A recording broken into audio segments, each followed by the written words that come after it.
So our dear friend Carlos, our taxi driver for the day, just picked us up, and today we are off to visit 3 Mayan ruins. Very excited because I've done Aztec and I've done Inca, but I've never done Maya yet.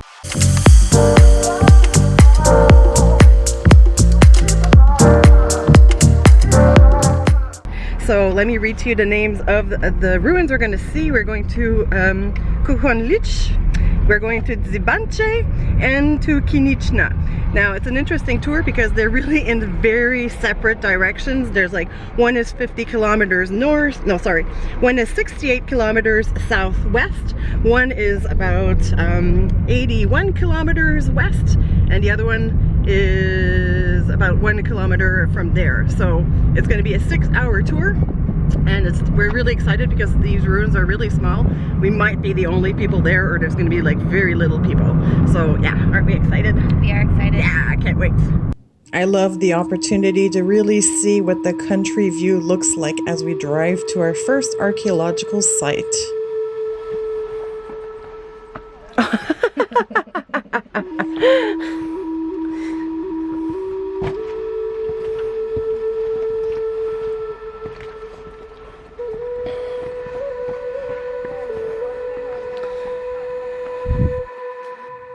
There are several Maya archaeological sites in this area of Mexico, most of them settled between 2000 BC to 900 AD.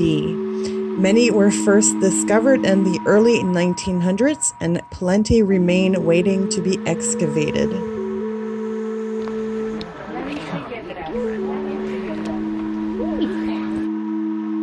Kohunlich is big. There are about 14 remains to explore, the most famous one being the Temple of the Masks. It is also unfortunately a stop for cruise excursions, so expect a lot of people. We believe we are hearing monkeys deep into the forest.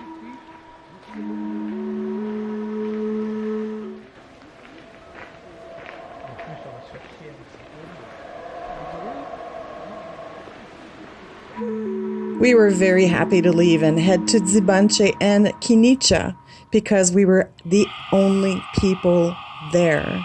Unfortunately, I was having a little bit of health issues. So this kind of really sucks. A week before my vacation, I rarely have asthma, like attacks, because I barely have it. But I had like a small one that lasted like 14 hours the Monday before the trip. I was flying out Friday. And I'm not sick, but ever since then, I just cannot catch my breath. Coughing constantly. My throat is completely irritated. Gets better at night, but any effort that requires hiking or climbing up a lot of stairs, like at ruins, I just get into a massive coughing fit and I get acid reflux, and it's just terrible. So Natasha went up on her own to see a couple of things, and I just can't do it. It's really frustrating. I mean, I'm taking cough syrup, cough drops, trying to take my asthma pump, but I can't even keep it in. I'm just coughing all the time. Water, water, water. That just won't go away. It's been like that for 6 days already. And I'm a little scared of going back to Mexico City because of the pollution. That really aggravated it, especially in the metro. So I'm having a bit of a hard time right now. Kind of upset. But it's okay. I'll do what I can for the next 3 ruins and hopefully relax a bit more this evening. Este es Morocoy. Morocoy? Es el nombre del pueblo. Oh, del pueblo Morocoy is the town.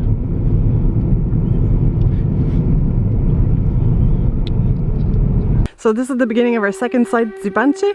I'm not climbing the stairs because I'm gonna start coughing to death again. But it's a great view from here.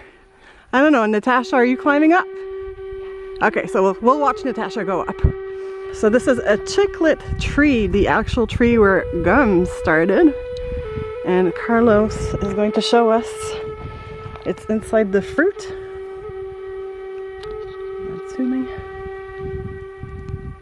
This is chicle. Oh, and it's the oozing liquid. And that's where gum comes from. Wow. Se come. Se come? Es bueno, es dulce. Like I said before, it's just going to kill me to go up this one, and apparently there's one other that's higher that's worth the effort for the view, so I'll kill myself for that one. But you have no idea how steep. These are actual steps, even though they don't look like it. And they're really steep, so let's watch Natasha go down. Let's not watch Natasha fall. Is it fun coming down? No. Stressful. There are ants going up and down, so we're thinking there must be a nest like the one we saw before.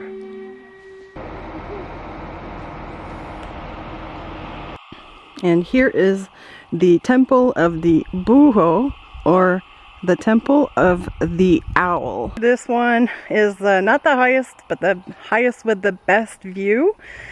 So I'll go slowly, I'll make the effort. I'm gonna kill myself because apparently the view up there is amazing, and I'll be coughing to death. But hopefully this one will be worth the effort. Check out the mountains and the jungle from out here. It's amazing.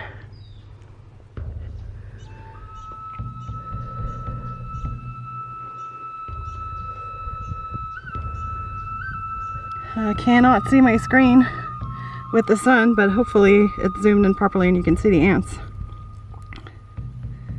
Oh my god, I did it. I'm sweating like crazy because when you're coming down it's in the sun, and I did it backwards because I'm afraid of heights, and that was fucking scary coming down.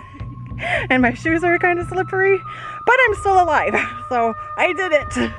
Here we have some reproduction of what they thought probably were the designs, because it was in stucco and they can only guess as much as possible.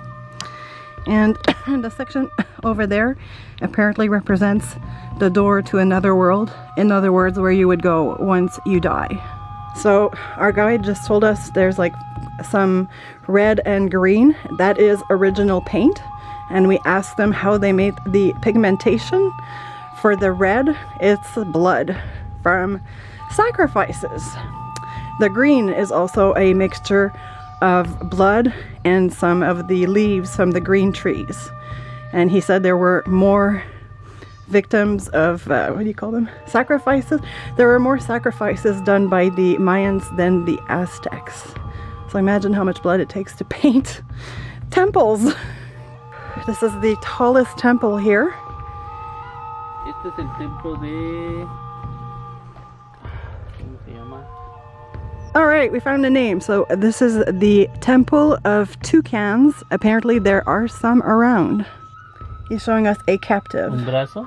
The arm. Pierna. The leg. Brazo. The other arm. Cuerpo. The body. And Cabeza. And la cabeza. And the head. Tengo mucho pelo. Pelo.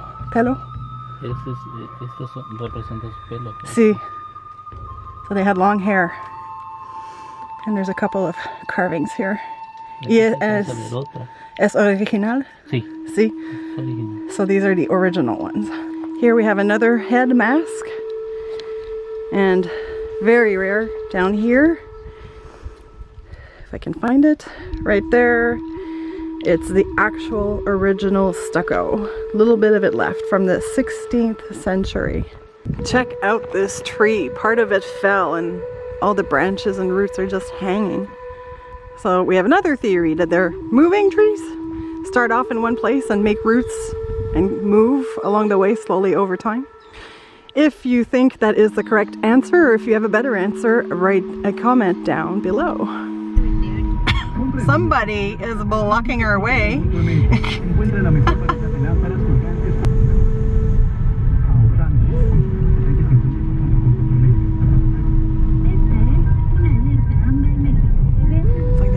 They're going. Yep. ¿Cómo se llama? Aquí? Kinichná. Okay, we are at Kinichná. It's our last ruin. It is the tallest one.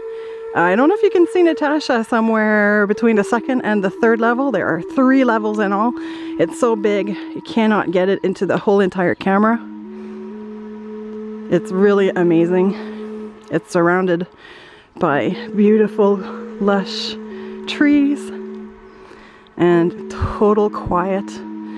The last two sites we have visited, no one else has been there. So it's made it very, very special. Really amazing experience for us. And there's Carlos.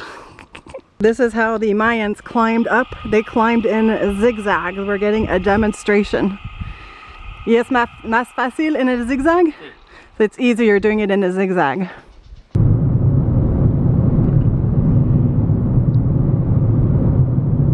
I asked if we could stop quickly on the side of the road and check out an actual Mexican cemetery. They're so different from ours.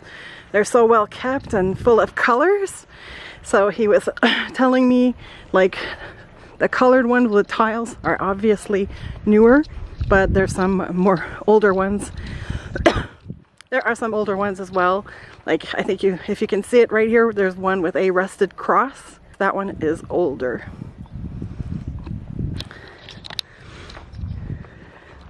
Yes, un caballero. Sí. That was a cowboy, probably a farmer. Interesting thing to point out, this one has a representation of Jesus on the cross, but if you notice, none of the crosses have Jesus on it.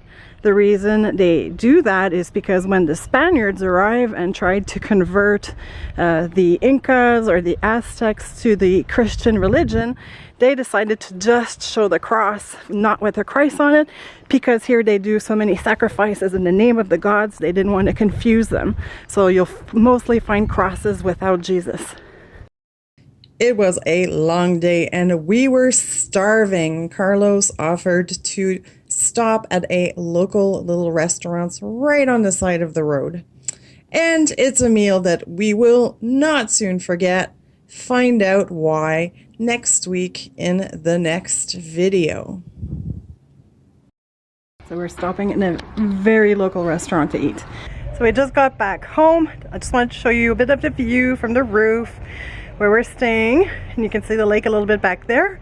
So yeah, our tour ended up being more like 7.5 hours, but I think Carlos really liked spending time with us because we could manage some conversations. It was a great exchange. After the first ruin, you know, that little part where I talked to you, I had tears. I was really, really discouraged. I was like, this is crazy. I'm here and my asthma is stopping me from enjoying this. I was really crushed. And I really felt like the whole day would be a waste of time. But as you saw, the other two places were all to ourselves, a lot easier to handle. I just made the effort to go on one pyramid. I let Natasha do the rest. And Carlos came with us on those. No one else was there. It was amazing. And we stopped for a meal on the road. Something a tourist would never go to. We had a great day. So he charged us 1,500 pesos, which is cheap from what we've been told. The locals we've told the price to were like, that's good. And we were expected to pay at the restaurant, but honestly, 3 mains, 3 sodas was like the price of 1 main in Mexico City. So it was really cheap. And we gave him a good tip. And he's the one who's gonna, oh, and I have the camera right in my face. Sorry, the sun is right there. And he's also going to pick us up tomorrow morning to take us to the airport. We're going back to Mexico City and lots more planned there. So it's gonna be a really chill night. We have both leftover food, so I think we're just gonna take it easy, nap. I'm going for a last swim for sure right now, and yeah, we're just gonna chill tonight, and I will see you back in Mexico City. So make sure to like this video, subscribe, and hit that notification bell. Always remember to eat and travel outside of your comfort zone. Mwah! Bye.